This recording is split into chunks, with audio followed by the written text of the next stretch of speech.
प्रणाम। मैं सुनीता बोल रही हूँ। हमारे चैनल में आप सभी के स्वागत है। एक मैं होली गीत गाने जा रही हूँ अपनी बहन के साथ। यही है होली में, तो हम सोचे कि लाओ होली गीत गा लेते हैं, तो गा रही हूँ।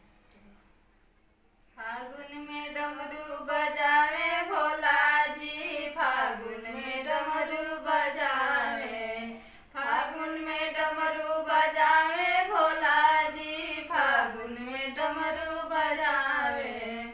राम जी खेले निरंगा गुलाल, राम जी खेले निरंगा गुलाल, भोला जी खेले भभूति फेंकी, भोला फागुन में डमरू बजावे, भोला जी खेले भभूति फेंकी, भोला फागुन में डमरू बजावे, फागुन में डमरू बजावे भोला जी, फागुन में डमरू बजावे।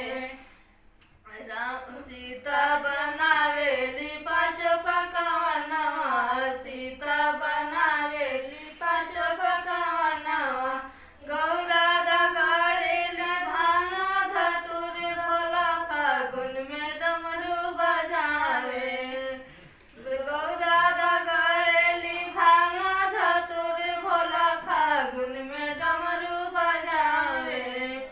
राम जी खानी पाँचों पकवानवा, राम जी खानी पाँचों पकवानवा, गौर शंकर जी खानी भांग धतूर, भोला फागुन में डमरू बजावे, फागुन में डमरू बजावे भोला जी, फागुन में डमरू बजावे।